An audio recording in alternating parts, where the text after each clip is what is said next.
Hello and welcome to the Cicada Lounge podcast. My name is Jordan Foster, as always, and joining me today is the fantastic Mr. Billy Heaney. Now, Billy is a zoologist. He's also a really, really good filmmaker and presenter, and he's had stuff shown on TV quite recently. And how me and Billy met originally was we were collaborating on a short film together. He was doing the voiceover for it, and I was producing and editing this small piece for the Brighton Dolphin Project, based on the South Coast, which is an arm of the World Cetacean Alliance. So both organisations study, catalogue, and do research on different cetaceans, which is marine mammals like dolphins, porpoises, whales, that kind of thing, all on the South Coast. And it was really great, really great meeting him then. So I thought I'd reach out to him and see what he's been getting up to over the lockdown period. And it turns out he's been getting up to quite a lot through the lockdown period. To be fair, he's put me to shame. He's been filming all kinds of different animals with camera traps and long lenses. He's got this area just behind where he's been in lockdown, which is like woodlands and fields and like open green areas. So he's been getting a lot of footage of things like badgers. We talk a lot about camera traps and what you can get on camera traps and things, and how much they are and how important they are, especially if you're into your having a look and seeing what's around in your native habitats, in your gardens, in your homes, and things like that. We talk about his recording of pine martens and the reintroduction of pine martens into the UK, in some areas of the UK. That was really, really interesting. We go into it more on that. I don't want to spoil too much. But yeah, really, really good a chat with Billy. Thank you so much again, Billy, for coming on. But yeah, aside from that, a little bit of a disclaimer. The first 2 minutes of the interview, for some reason, the Zoom app that we're using to record this and have a chat long distance during lockdown, it didn't pick up my microphone for the first 2 minutes. So the first 2 minutes there's a slight difference in audio with my mic, and that's it. Like I said, first 2 minutes and then it's gone. It just pops back in. I have no idea what happened. But yeah, aside from that, let's jump straight into it. Sweet. Well, thank you very much, Billy, for coming on the show. Really Thank you very much for having me. Nice to see you. Yeah, and you, buddy. It's I think the last time me and you had any kind of a chat was when we were talking about what was it? World Cetacean Alliance Dolphin Project in Brighton? Yeah, it was the Brighton Dolphin Project. You put together a sort of promo film and I narrated it, I think, didn't I? Yeah, that was it. Yeah. That was a couple of years ago now. It was. Yeah, it really was. I mean, they've come on leaps and bounds. The amount of... Have you been keeping up to date with them? You're an ambassador, I do see what they're up to. Yeah. It's good. The engagement that they've been doing down there is fantastic. And they've been having some really quite good sightings recently as well, actually. Quite a few bottlenose have been going past the coast, haven't they? Yeah, they have, yeah. I think, with everything that's been going on with COVID-19, obviously that's put a bit of a dent in the amount of tours that they can have to go and see dolphins. And it's a bit of a seasonal thing as well. So they can only do it during the summer. But now that people are starting to go out and, all of that's starting to clear up, hopefully we don't get another spike. Fingers crossed. Yeah, more sightings. I'll be really excited to see more sightings, because you're getting a lot of people, especially fishermen, that are just recording them on their phones. And they're absolutely everywhere. No, it's fantastic. And did you see the slightly bigger thing with the humpback off Devon a couple of days ago? I did not. No. It went round on Twitter. There's a fisherman. It was quite lumpy out there actually the other day. Yeah. And I think he was coming back in, and this humpback just like breaches right off his bow, probably like 5 meters away from the boat. Wow. Really? Yeah, it was awesome. Yeah, it was off Devon the other day. South Devon, I forget. It was Lyme Bay way, not far from Plymouth, I think. Right, I say. Yeah. But yeah, no, so that was really cool.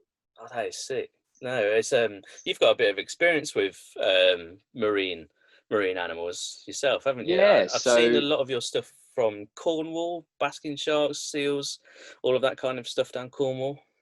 Yeah, I lived in Cornwall for just shy of 8 years. I only moved out just before lockdown, actually. Right. So I went down to Cornwall to study at Exeter University on my Falmouth campus, and I studied zoology down there. Yeah.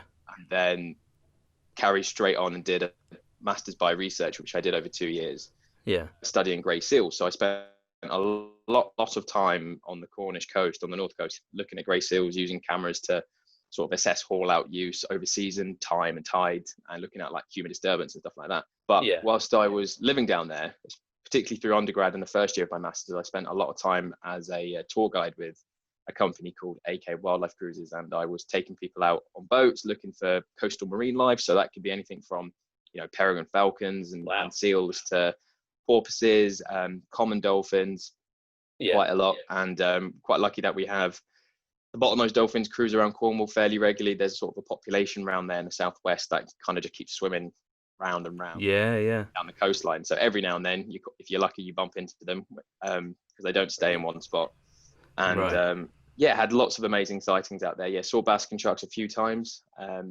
Sadly, you know, the numbers off Cornwall have been useless the last few years. Something's going on, which is a shame. And the occasional minke whale and Rizzo's dolphins, which were just absolutely fantastic. That's really cool. So what made you want to move? If there's absolute plethora and amazing ecosystem for all these animals. I didn't, to be honest. Oh, right. No, it was kind of thinking career-wise, sort of earning money in Cornwall it's not great. So I was sort of planning to sort of crack into a bit more being based around Bristol with the sort of the career that I'm trying to get into. It's kind of the hub. So we actually, our flat rent was up in the middle of Feb, so we thought we'll move now.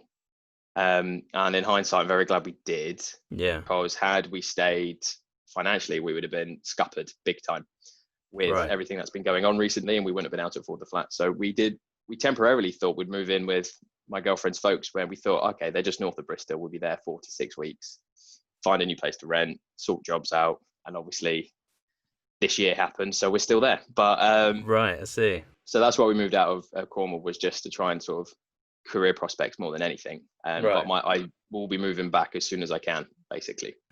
No, I don't blame you. Is this career prospects things like presenting and filmmaking and things like that?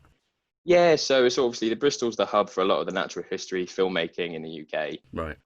Netflix has got offices there now as well, and there's lots of sort of independents that do stuff. There's like Plimsoll and Silverback, as well as the natural history unit for the BBC. So I moved up there to be around it, because I've got friends that work in the industry. So I was kind of like just trying to worm my way in. And I mean, I managed to do a few freelancey things through lockdown, which has been great, but they're very inconsistent.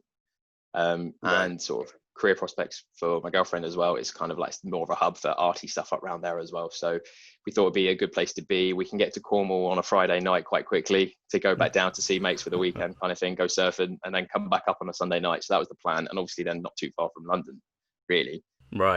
Sort of Essex way, where my family's from. So that's why we moved up there.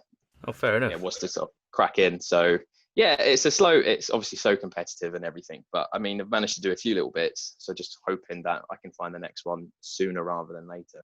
Oh, fair enough. Were you born and raised in Essex, did you say? On the Herts-Essex border, yeah. So it's kind of, I went to school in Hertfordshire, not the posh bit, but sort of went to school in Broxbourne and sort of grew up. We're just like half hour north of Liverpool Street on the train. We're not far from the city centre in London on the train. But I live in my folks currently live in a little village called Nasing, which we moved to when I was about 14. So I'm here for this. I've been working in London this week, so I'm up here now. So from the Herts-Essex border, and then moved to Cornwall when I was 18, and then I only moved out. I was down there nearly 8 years, so it's a long time. So that feels like home more than this place does, to be honest. No, I bet it does. I mean, me and the missus, and before we even met, Cornwall was sort of like the ultimate destination for a summer holiday, as it is for many, many families. Yeah. Ironically, sorry, what were we saying? No, you go first. Yeah, I was just saying, like, it was either Cornwall or Scotland, because my stepdad was Scottish. So you either had like lush sands and crabs and like potential to go rock pooling and seals and things like that, or deer. And sideways rain if you are. Yeah, that's it. Well, it goes uphill. yeah, exactly. It fills your wellies up from the ground up. I absolutely love Scotland. I'm quite lucky that I've spent a lot of time up there over the last 4 or 5 years, sort of 2 weeks here, a week there kind of thing. I was actually up in Scotland I got back a week before lockdown hit. So once we moved out of the flat, we thought, right, let's go have a quick holiday because our mates live there. So it's a sort of a budget holiday for us because we can stay with friends. So all we got to do is pay the fuel to get up there, kind of thing. So we're like, oh, okay, we might as well do it now while we got time. And just had the most phenomenal sort of 10 days up there. It was amazing. That's cool. Sorry, I've just got to sort my mic out. No because I'm in I'm essentially inside a cupboard. I'm in a cupboard. Studio. Yeah, that's it. My recording studio is essentially a wardrobe. So it's picking up so many different, because I'm in a flat as well, and there's people above us and below us. So it's literally picking up every single noise above and below. So I've got to make sure everything's got like a shoe underneath it or something like that, or it picks up vibrations of absolutely everything. When I do narrations at the minute, I don't have a recording studio. So the cheap man's way of doing it is I have a lapel mic, which I plug in, and then I sit on the bed, on the duvet, and I put a blanket over my head so that it kind of makes a nice soft sort of furnishing studio and kind of gets out all the background noise. That's what I do. Yeah, no, I've done that before plenty of times. But if all else fails, just sit in a cupboard. Pretend you're Harry Potter. Happy. Yeah, that's it. Exactly right. But yeah, so no, it's good to know a bit more of your background and what you're aspiring to. But right now, I swear you're part of the Gloucestershire Wildlife Trust. The Wildlife Trust. Yeah. So I teamed up with the Gloucestershire Wildlife Trust just at the start of lockdown. So basically, how it came about is where I'm currently living in the back end of nowhere in the sticks in Gloucestershire. Very beautiful place, and very lucky that surrounded by quite nice, not massive valleys, but like valleys with massive woodland and some nice hills. So there's like nice bit of landscape just to sort of walk in and explore. And once you get to the top, you can see over the Severn from a bit of a distance, which is nice. On a clear day, you can see Wales, which is really lovely. That's really cool. So I'm very thankful for that through sort of that period. But I sort of invested. I've always had camera traps since I was 18, and sort of love spying on what a badger gets up to at night and everything like that. So I actually bought a couple of new ones just before, at the start of, just at the end of March, I bought a couple of new ones, which were still quite reasonable, but had like a massive step up than the one I bought when I was 18, which was like a dinosaur. So I got a couple of new ones and sort of a bit of trial and error for 2 or 3 weeks. And then I found a really active badger set, which was in this and I could see the patch of brambles where it was from the bathroom window at the back of the house. So there's there's a field behind the house that someone else owns. And then it goes into the woodland, and there's like this little patch of scrubby bramble that borders the two. And after 2-3 weeks, I actually found the way into that bit, and then I found this really active badger set, which was a really nice little corridor where deer were going through, foxes were using. Wow, brilliant! And because I sort of realised I was getting quite a lot of camera trap footage, and like everyone's had their own little lockdown series and projects, sort of on Instagram or social media. So I was like, right, camera traps. This is what I'm going to do. This is going to keep me busy for. And so I sort of very much slipped into the DMs of the Gloucestershire Wildlife Trust on Instagram. I was just like, look, I've just moved it. This is me. This is what I'm doing. Do you want to team up on it? Just so give it a bit of, bit more reach than anything. And so I got in touch with them. They loved it. And then sort of worked with them. We did 10 episodes once a week for 10 weeks. And so I sort of recorded it from my patch. And then we got people sending in clips from their gardens, I think, around Gloucestershire, which was really nice. We had lots of hedgehog action, which people were getting, and foxes and badgers. But yeah, some of the hedgehogs were brilliant. Yeah. I don't have hedgehogs in the garden where I am, so that was really nice to see them. And one of the team, Josie, she was working in the Forest of Dean on the Pine Marten project. So we were getting updates from her from the Forest of Dean in Gloucestershire side. So we did it for 10 weeks, kind of like a mini Gloucestershire Spring Watch kind of thing. And I just recorded it in the conservatory every Sunday morning. Sort of my little lockdown studio was when the dogs were getting taken for a walk. I had the house to myself for an hour. So I was like, right, sat in the conservatory, talked to myself. And then, so we did that. And then from that, I sort of got a bit more involved. And then I've recently just joined them as an ambassador, which is really nice. And we're just planning some stuff for the autumn now. Oh, that's brilliant. That's absolutely fantastic. I mean, I about 2 years ago, I bought myself a camera trap with a little bit of night vision added in here and there. And I originally come from Leicestershire, and the only thing that I seem to be able to get from Leicestershire compared to here, it's so different, is hedgehogs. And I've only just... You're getting hedgehogs up in Leicestershire, yeah? Yeah, loads. Yeah. Loads and loads of hedgehogs in Leicestershire. But it's come to a massive surprise. What was it? It was either earlier this week or last week where we just had a report on hedgehogs are been at their worst numbers since time immemorial. Since records began. It's so sad. It's kind of sort of the increase in urbanization and gardens getting very much segregated. Yeah. Hedgehog highways, mate. It's the way forward. We need the Tom and Jerry hole in the corner. That's it. So it's just like, and there's obviously there's a few other factors in there as well, but gardens getting very much more segregated in urban areas where they usually thrive. If they can't meet each other and breed, then numbers are going to go down, which is a shame. Yeah, Massive shame. It is. It's oh god. I mean, the amount of new infections and different parasites that hedgehogs can get is really starting to weigh against them too, like ringworm and different parasites that work. It's an uphill battle. Absolutely. Yes, yeah, it really is. Luckily, we've got so many different people that are working as what would you say, sort of like a hospice almost for injured hedgehogs. Lifeline for the hedgehogs. Yeah, that's it. Yeah, there's so many of them. Yeah, it really does warm your heart with how many people are just dedicated to just for hedgehogs. Just hedgehogs, yeah. They're such charismatic little creatures that it's just I think, and a lot of people can even if no one's ever actually seen one, a lot of people relate to it. Everyone knows what a hedgehog is. Yeah. There's not a lot of people that would hear hedgehog and not picture it in their head, I think, which is quite nice. I think children's books and stuff, I think they always sort of feature when you're young and you hear about them at school, and I think everyone's kind of got a perception of one. But to be fair, I could probably count the amount of times I've seen them alive on both my hands. You don't see them that often. Yeah. Especially not very close. Yeah, that is true. It's when I was me and you've got a history with filmmaking, and I was doing this small documentary piece just to highlight this. It's called the Barrow Hedgehog Rescue Centre. That's in Leicestershire, in a place called Barrow. And spoiler. Yeah, that's it. Yeah, and the one of the main things that were killing them off actually was the traffic, cars and things like that. Yeah. It was a whole mixture of things. It was a mixture of them not being able to find their preferred food sources and choosing to go after snails and things like that, which they only really go after as a last resort almost. Cars and segregation of property, like you were saying, and after that there was a small independent from us campaign that went around to try and leaflet around houses to try and get people to have hedgehog highways, knock a little hole in your fence so they can get through. I think my first encounters with hedgehogs as a kid was when I used to walk to primary school. We had to cross it was a 30 mile an hour, but busy enough.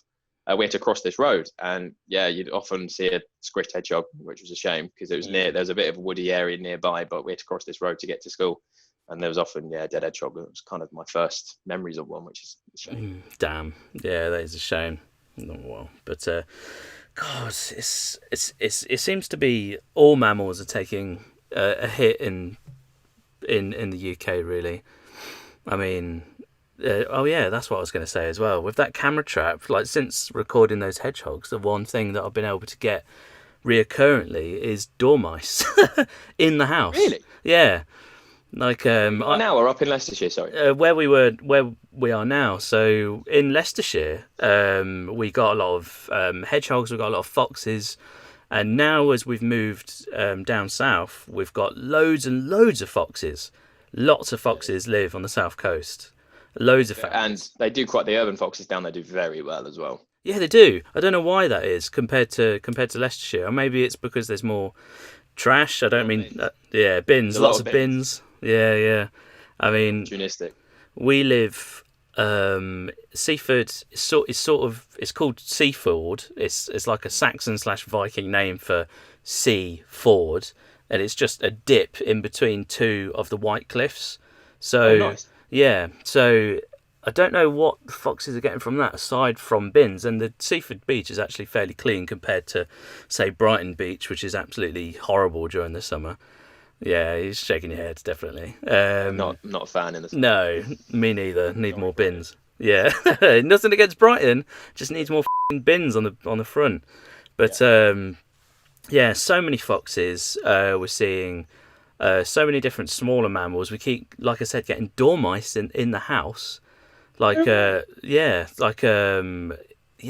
think it's, so it's, I'm not really good on my small rodents, but it definitely looks like a dormouse from what I've seen. But on the camera trap, the first thing you see is these two, because it's obviously, the night vision camera kicks in. All you see these two little glinting beads sticking out from underneath the fridge, and then it runs like it beelines towards the cooker because there's loads of crumbs that fall under the cooker from everyday cooking. Yeah, and it runs back with a big nugget of like pasta or something like that into the wall behind the fridge.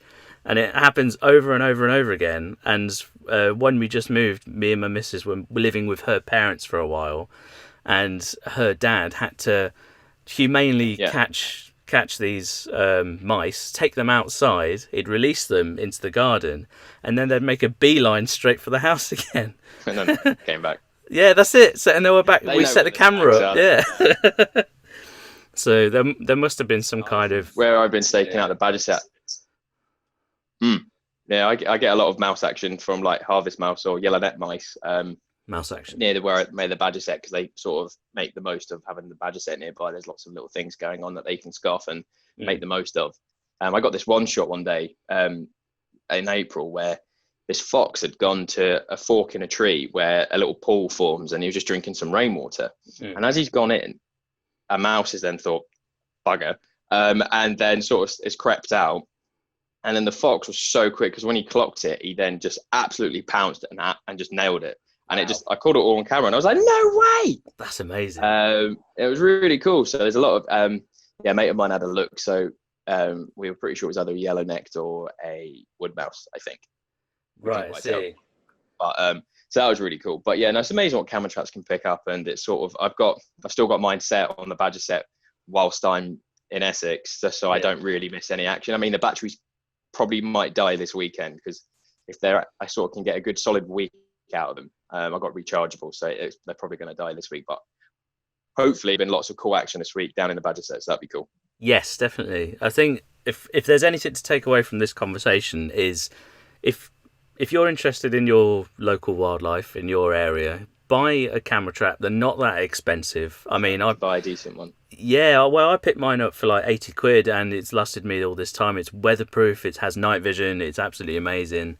And some of them have gone down to like 50 now. And if it's the first time one you get, there's some quite good ones for 50 quid that will do the job. And obviously, if you get into it and you want to get something a bit fancier, then spend a bit more maybe. But yeah, there's some decent ones for, not realistically, camera speaking, quite cheap.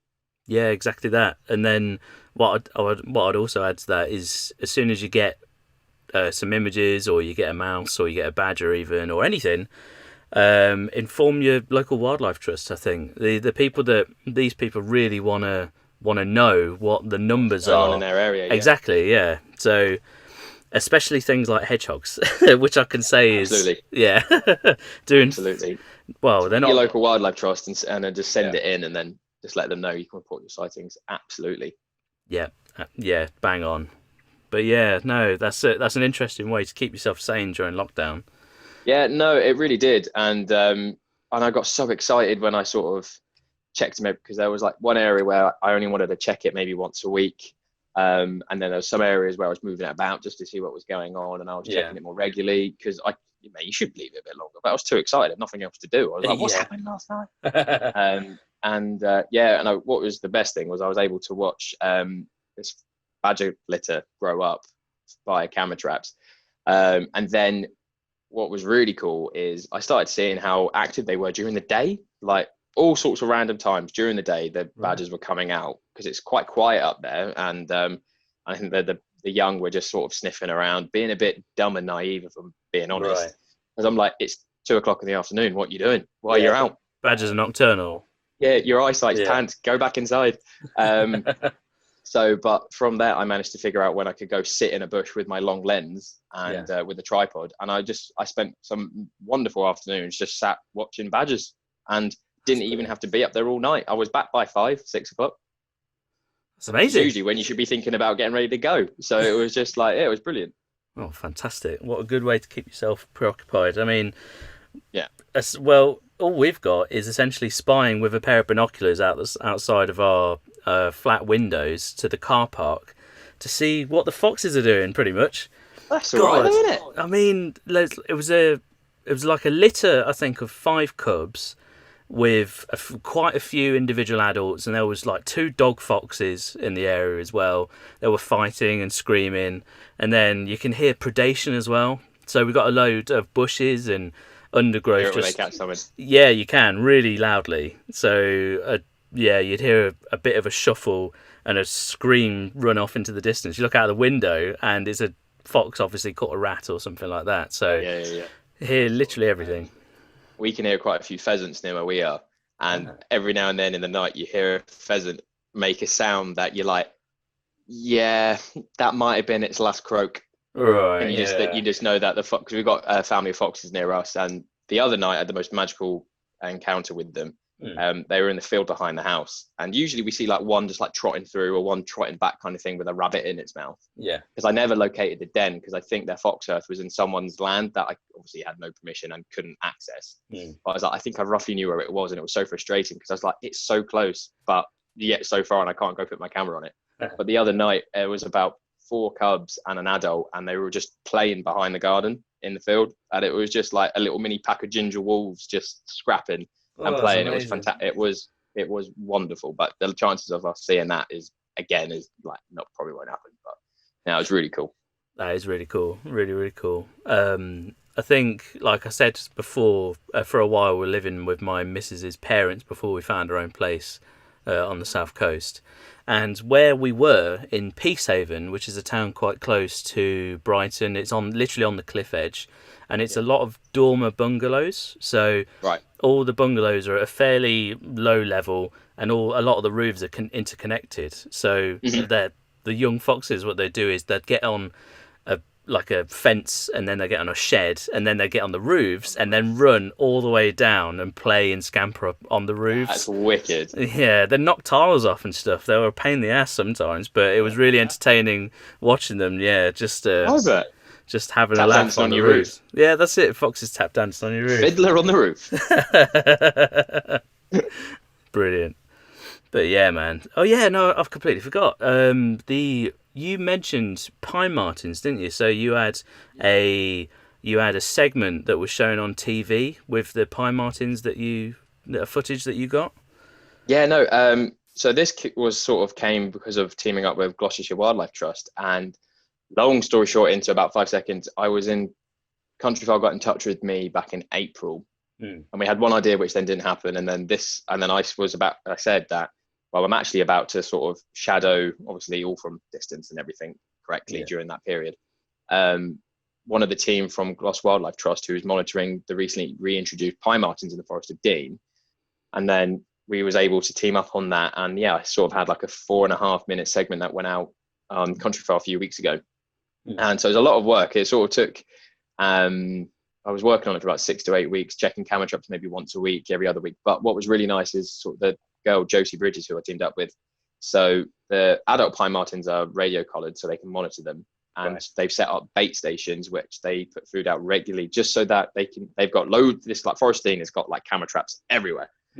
So that as well as they can monitor them from the collars, which will fall off after a year-ish, give or take. They also have camera traps set up just so that they can look at their body condition and just see how the animals are doing. So what was nice is using her knowledge on the ground because otherwise, if I just went to the Forest of Dean and set a camera trap up, I obviously needed permission, but B, it'd be like trying to find a needle in a haystack. Yes. So having their knowledge of where they were sort of hanging out, we set my cameras up. One of mine is actually still there. I'm going to go pick it up next week, week after, sorry. Managed to get loads of footage of pine martens. Now I've tried in Scotland a few years and I've always chimped it because they've always never, it's like this area is great for pine marten, put your camera there. Or if someone's been up there the week before you and seen it on this, and then you go there, put your camera there, don't turn up. Yeah. So I kind of was like very excited knowing full well that they know where they are. And we did get, what was really exciting is they had kits. So we got loads of kit action, scrapping and playing on logs, playing with their mum. And I managed to actually see them twice, very, very briefly, as we were in the forest for the day, like running across a footpath or something. So wonderful animal. I got very much pine marten obsessed for most of May and June. It was like mustelid madness, because it was like I was like got a bit mad with the badgers behind the garden, and I was in the Forest of Dean once or twice a week checking camera traps on pine marten. So yeah, it was very much mustelid mode.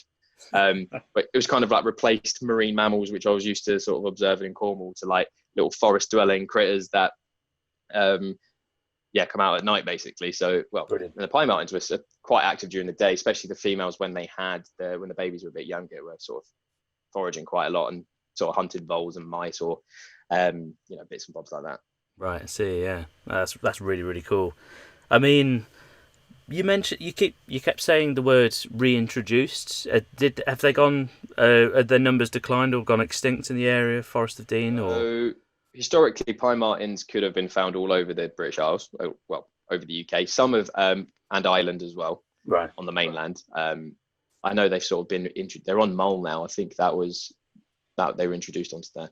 But on the mainland, basically in England, historically, we would have had pine martens all over the shop, relatively speaking, in where there was suitable habitat. But sort of, for no fault of their own, pine martens, compared to other mustelids, have very pristine, clean, and not smelly fur, because a lot of mustelids are quite pongy.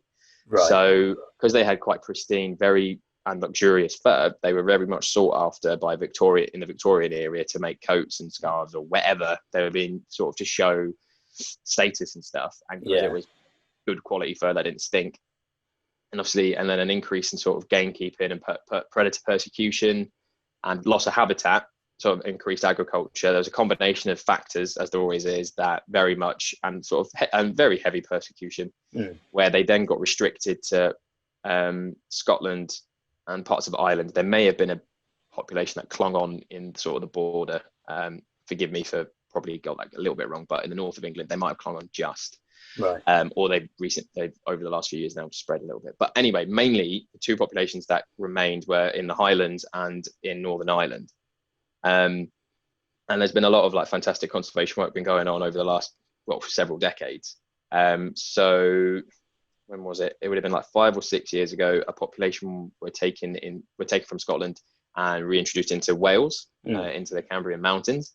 And then there was a lot of surveys done with a lot of stakeholders, including Gloucestershire Wildlife Trust, in the Forest of Dean, to assess the feasibility of that and the suitability of the habitat, and it's perfect for them.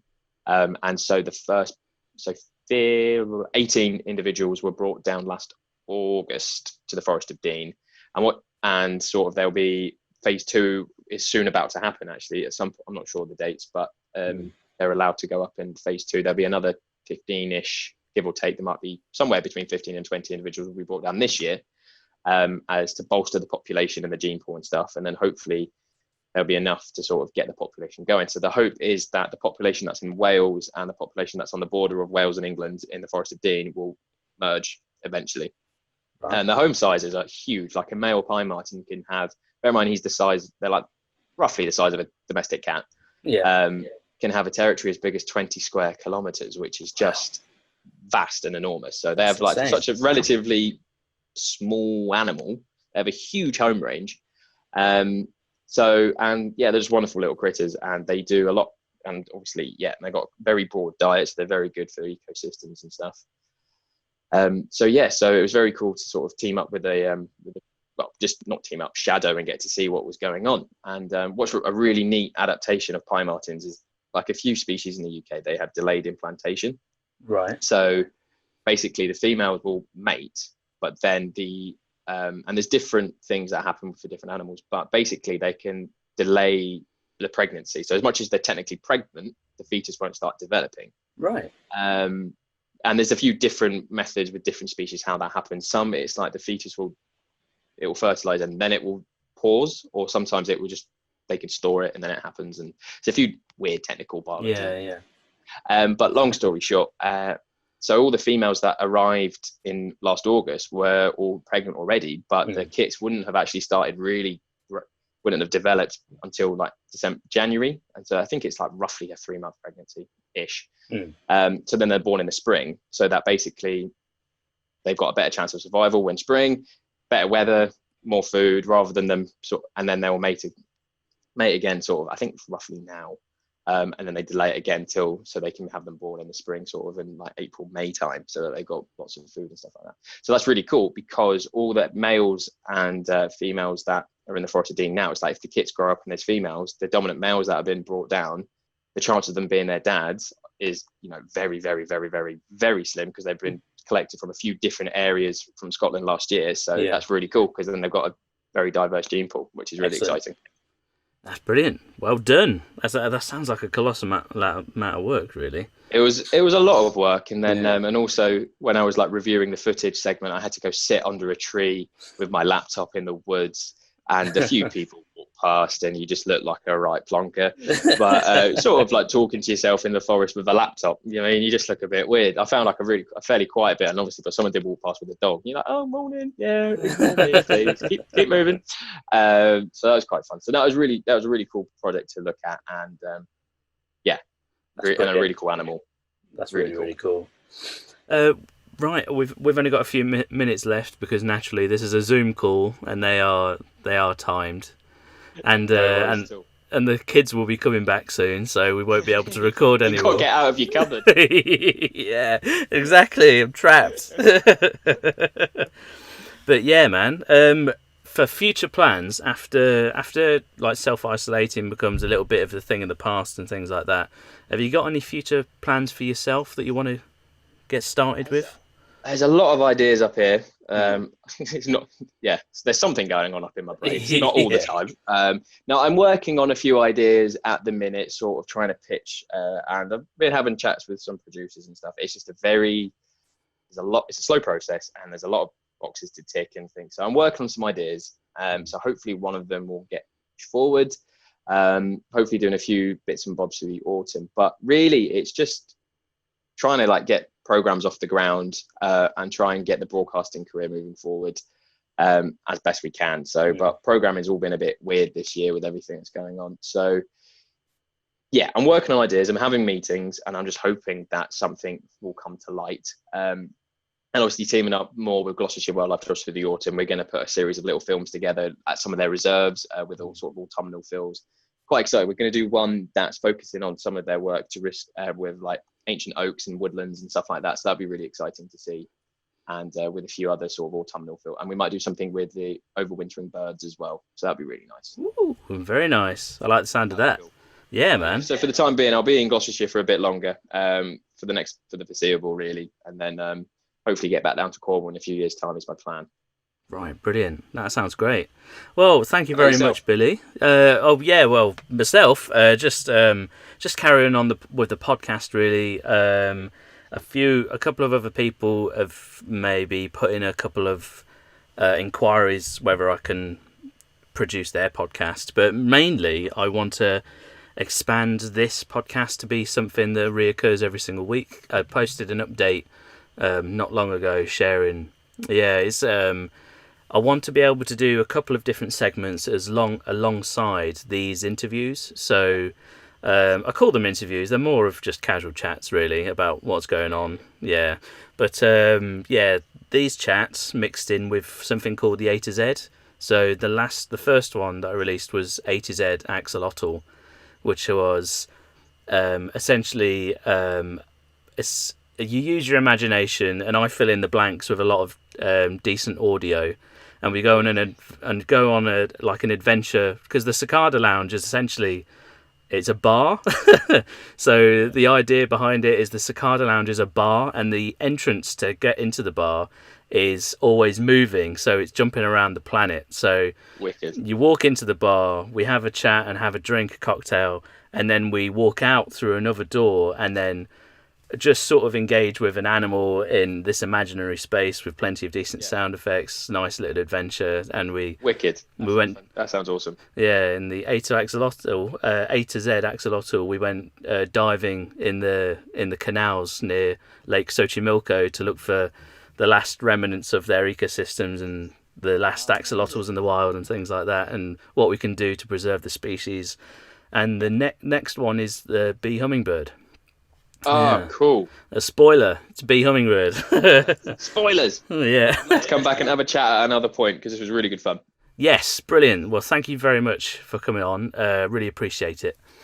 Cool. Thanks for having me, buddy, and I hope all is best. And good luck when the twins come back and you're no longer able to hide in your cupboard.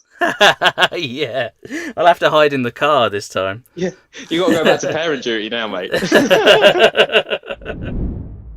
Right, that was fantastic. Thank you again so much, Billy, for coming on the podcast and having a chat. Really, really appreciate it, mate. Would love to have you back on again sometime very soon. Also, just to correct myself, it's not a dormouse that I had in my house. It's just a house mouse, I believe, from the footage. Definitely not a dormouse. Yeah, like I said before, I'm not very good with my small rodents. But thank you again so much, Billy. You can follow what Billy's up to and the different projects he has going on with the UK's wildlife, as well as his adventures around the world, on his Twitter, which is at Billy Heaney. So that's capital B for Billy, one word, Heaney, Heaney, Billy Heaney. And you can follow him on Instagram, I believe, as well. So he updates really frequently on his Twitter and other social media. So yeah, just see what he's up to. He's up to quite a lot. But yes, thank you again so much for listening. If you want to help the podcast out in any way, the best way to do that is to leave a review. So any way you can leave a review, please feel free to leave a review. I read every single one of them. I can suggest iTunes, just because iTunes seems to be where most of the traffic comes from, where new listeners come from. So I'd really appreciate it. It'd really help out the podcast if you did. Brilliant. Well, thank you so much for listening once again. The new A to Z Animals comes out really soon. Like we mentioned in the podcast, spoiler, it is the bee hummingbird. So yes, look out for that one when it uploads. So until next time, stay safe. Thanks again.